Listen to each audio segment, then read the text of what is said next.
আমরা বাঙালি পুজোর আগে আমরা যতই সুন্দর সুন্দর ড্রেস জুয়েলারি যাই কিনে নিই না কেন, ঘরের ঝুল না ঝাড়লে ওই সমস্ত জিনিসগুলো পরেও আমাদের শান্তি হয় না।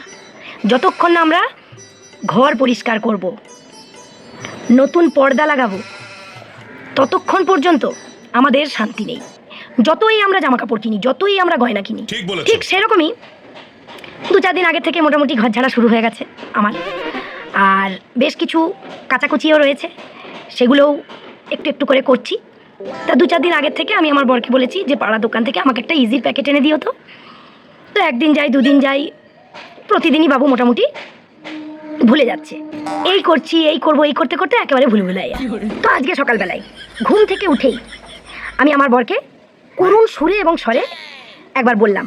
তারপরেও মোটামুটি 2 থেকে 3 বার আমার বলা হয়ে গেছে। এতবার ধরে বলছিলাম বলে আমার বর আমাকে ডেকে বলছে, জানো তো, ঘড়ির কাঁটা আর ঘরের বউয়ের মধ্যে একটা সূক্ষ্ম পার্থক্য আছে। আমি বললাম, তাই নাকি? তা কী পার্থক্য একটু শুনি। বলছে, শোনো, ঘড়িটা 24টা ঘন্টা টিক টিক টিক টিক করে, আর তুমি 24টা ঘন্টা খিটখিট খিটখিট খিটখিট খিটখিট করো।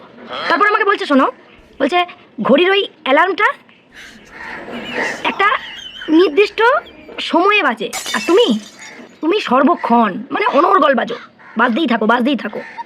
ঘড়িটা যদি বিগড়ে যায় ওটা বন্ধ হয়ে যায়, আর তুমি একবার বিগড়ে গেলে দমদম দমদম দমদম করে চলতে শুরু করো, তখন মনে হয় ঘরে বোম পড়েছে, ভূমিকম্প হচ্ছে। আমি বলি, আচ্ছা। আমি হাঁ করে তাকিয়ে আছি, দেখি তো বেটা আর কি বলে আমাকে। তারপরে কি বলছে বলো তো? তারপর বলছে আমাকে, ঘড়ির যন্ত্রটা যদি খারাপ হয়ে যায় একবার, আমরা ওটাকে দোকানে নিয়ে যাই মেকানিকের কাছে সারাতে।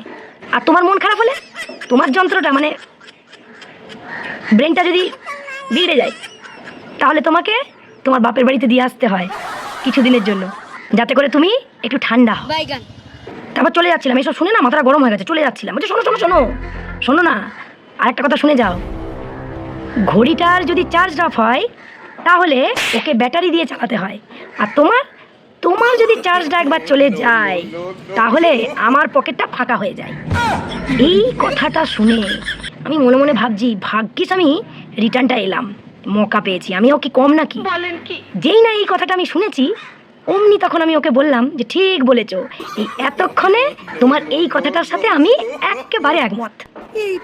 এই পুজোর আগে, হ্যাঁ, সারা বছরের কাজ একদিকে, আর পুজোর আগে আমাদের গৃহবধূদের যে জাতীয় কাজগুলো থাকে, যেমন ঘর ঝাড়া, পর্দা পরিষ্কার, বিছানার চাদর কাচা, এই যে কাজ, এই যে ভাদর মাসের যে একটা কাজ থাকে আমাদের গৃহবধূদের, সেই কাজগুলো করতে করতে আমাদের সত্যি সত্যি চার্জ অফ হয়ে যায়।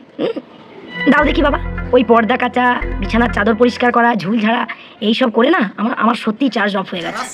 দাও দেখি বাবা, দাও 2-4 হাজার টাকা ছাড়ো দেখি, সামনেই পুজো, অনেক কেনাকাটি এখনো বাকি আছে। তখন দেখি আমার বর মাথা চুলকাতে চুলকাতে আমাকে বলছে, দূর, এর থেকে পাড়ায় গিয়ে ইজিটা এনে দিলে ব্যাপারটা আরো ইজি হয়ে যেত। সকাল সকাল পকেটে আগুন লেগে গেল, ভাল লাগে না। দেখো কেমন লাগে। আর যাব না বেগুন তুলিতে।